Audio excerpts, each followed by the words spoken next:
My name is John. As they mentioned, I am a proud alumni of Xavier. So I graduated way back in 1995. So it's been 30 years from the day. Thank you for having me back. It's so great to be back to the place where I spent 13 years of my formative years. Okay, so we can start. So just to give you a bit of a background, so this is what they can see, right? The current slide, right? So I'm the founder and CEO of Dragonify. So Dragonify is now the fastest growing investment app in the country. So we're the fastest growing investment app by way of value traded and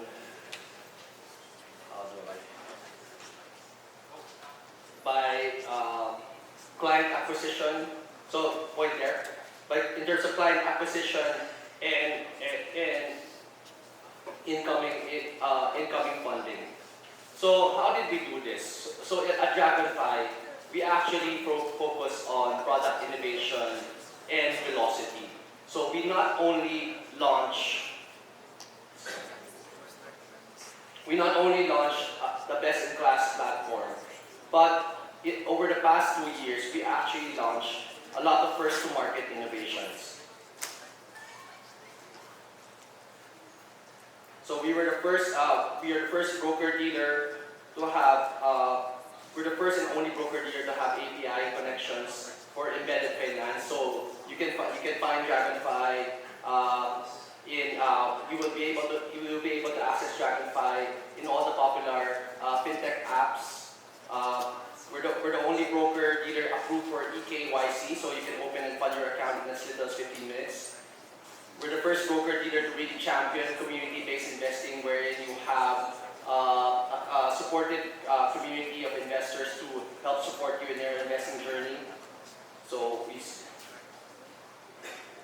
And we're the first broker dealer to have multiple accounts. This will be a foundational. This is a foundational piece of technology from Dragonify's perspective. Soon you'll be able to toggle between your regular brokerage account, your retirement account, and your US brokerage account. So we're about to become the first broker dealer to offer direct access to the US equity markets.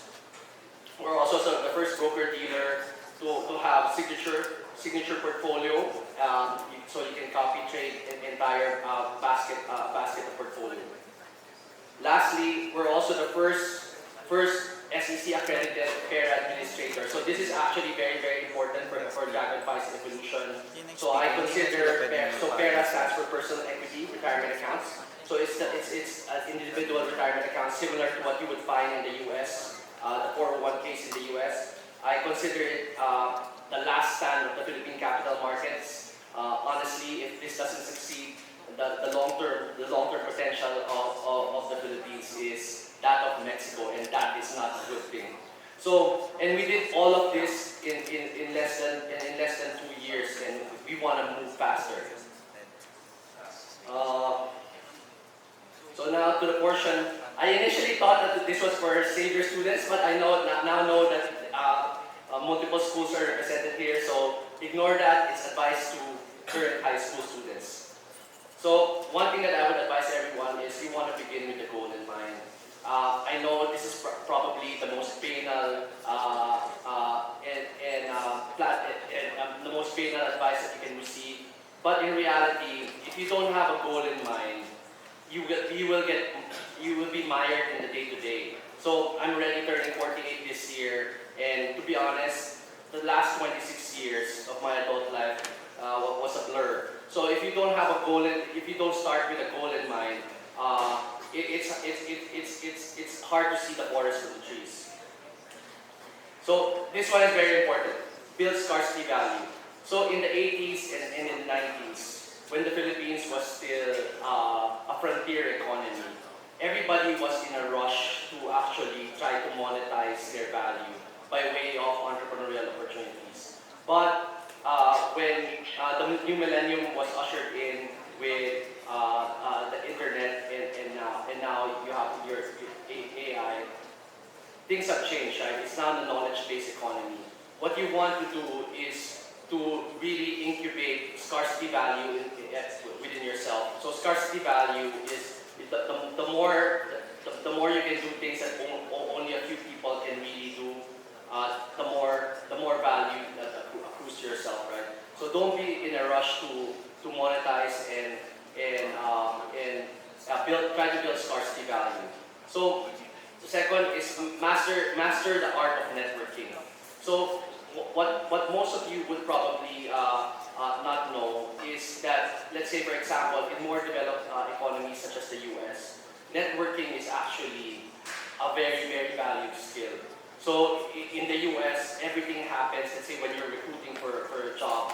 In the Philippines, you submit your resume, and whether you hear back or you don't hear back from the company, you don't know, right?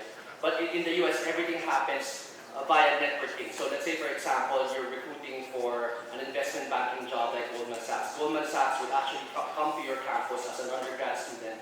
You guys would go to the different bars in your city. You would speak with the different executives and managing directors. And at the end of that cocktail event, the managing director would actually give the names of the people that stood out to the HR, and then you will be shortlisted for an interview. It's very different in the US. So in the Philippines, we don't have a networking culture. And I felt that when I came back, so I did my MBA in the University of Chicago.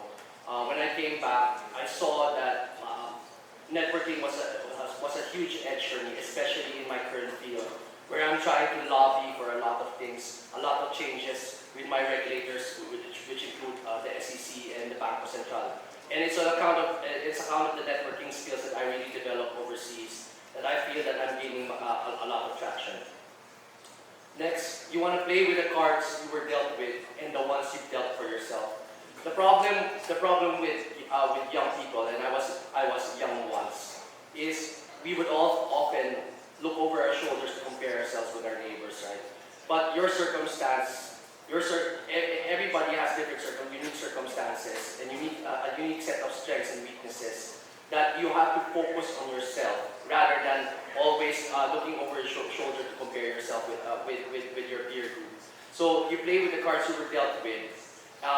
So you look into yourself, see what your strengths and weaknesses are, and align your endeavors towards those strengths and weaknesses.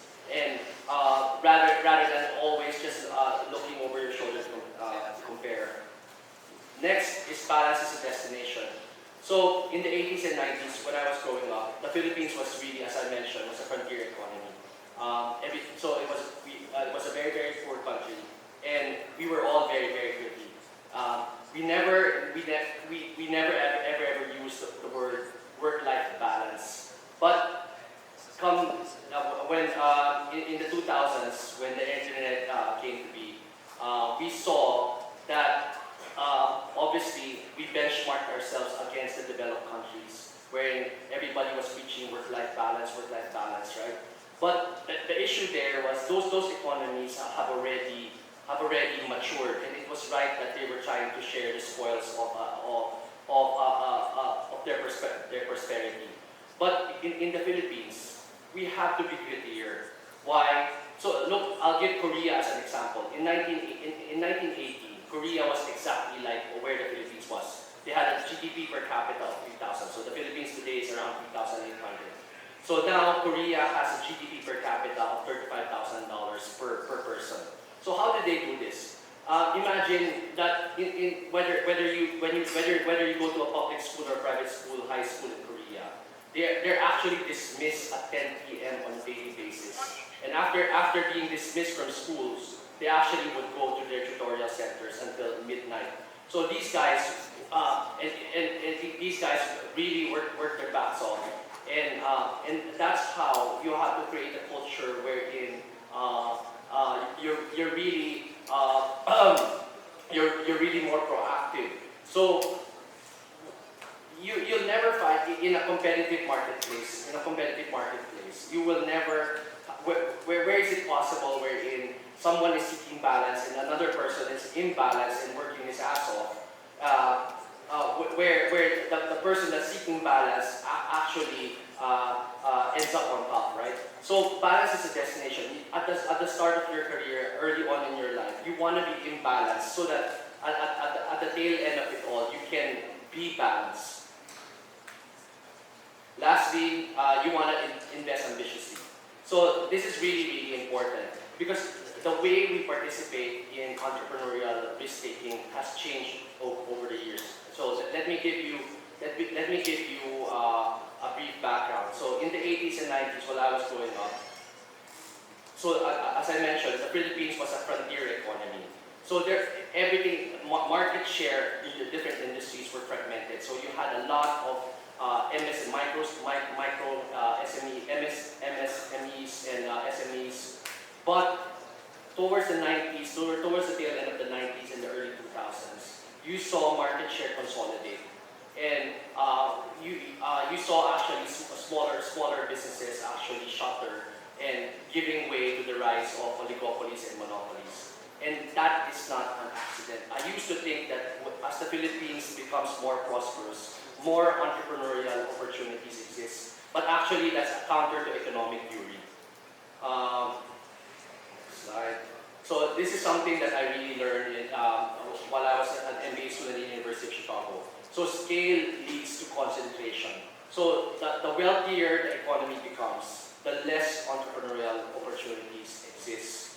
And you can see that clearly using this chart. So this chart is, so everybody assumes that they know what economies of scale means. But so economies of scale actually happens because of minimum efficient scale. So if you see those two intersecting curves, that is the marginal cost curve intersecting with the average cost curve. So the marginal cost curve is the cost of producing an additional unit of something, whether it's a product or a service. The average cost curve is the average cost when you divide the total cost by the number of units produced. So the intersection is called the minimum efficient scale. Okay. This explains to you why all the market share is consolidating in the SMs of the world, the Ayalas of the world, and why is it that there's no Netflix in the Philippines? Why is there no version of Netflix in the Philippines? Why is there no version of Amazon in the Philippines? Because anything that we produce in the Philippines cannot exist at minimum efficient scale. So if you are not at minimum efficient scale, you cannot compete with the best of breed companies. So is entrepreneurship dead? No, not at all. But it's evolving, and we can talk about that later on in the Q&A. So, age of investors, AI as the prime catalyst. So, in the future, AI is actually going to drive deflation. So, and with AI is going to drive productivity enhancements, wherein it's going to require less and less white-collar jobs, right? That's a given. And what we will experience is as AI is promulgated, you will see corporate profits soar at the expense of wage growth. So I'm not an AI expert, but I am an investment expert, and I've seen this before. So if you look at the current chart, so the U.S. experienced in 2008. In 2008, the U.S. experienced what is now known as the Great Financial Recession. So it was the deepest recession since the Great Depression. So imagine at that point in time, U.S. unemployment was at 4%. It rose to 11%. And if you take out the effects of people leaving the workforce, it was actually somewhere around 15%. To give you a good context, during the Great Depression, the unemployment rate in America actually soared to 25%.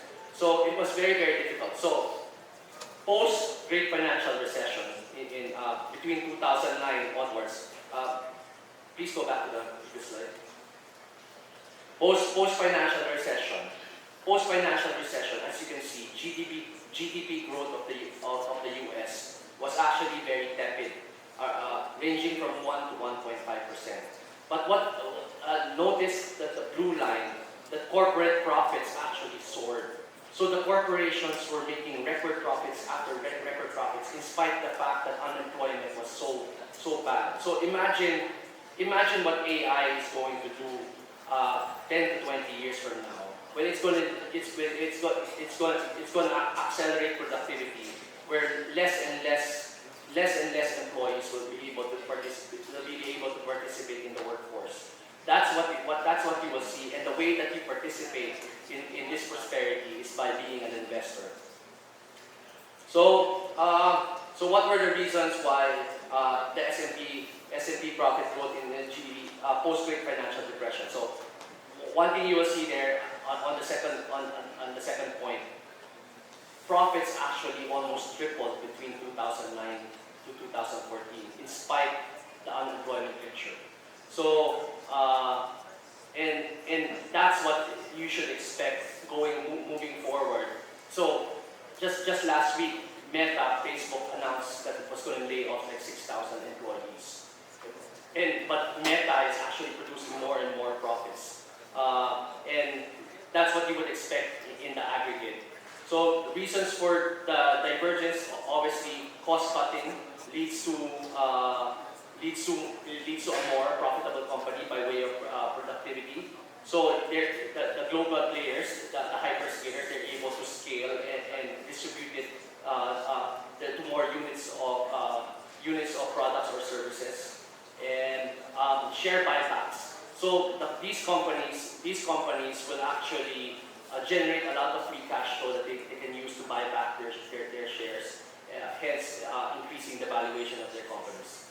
So next slide. So my point here is investing will now be the primary way individuals will participate in the economic prosperity of our nation and the world. Because as I mentioned, because of hyperscalers, because of the infrastructure, both physical and digital, that allows companies to scale beyond what they were able to do so in past decades, entrepreneurial opportunities will be less and less. And so the way you participate in that is by way of investing. Next slide. Next slide, please. So the last slide is, you want to invest because of the factors that I mentioned. You want to invest because of financial resilience, right? There's nothing that we can do. There's nothing that we can do to really halt the advance of the productivity, the acceleration of productivity by way of AI. But there's something that you can do to help purchase your financial position going forward, and it's by way of investing. Basically, that's it. Thank you for your time.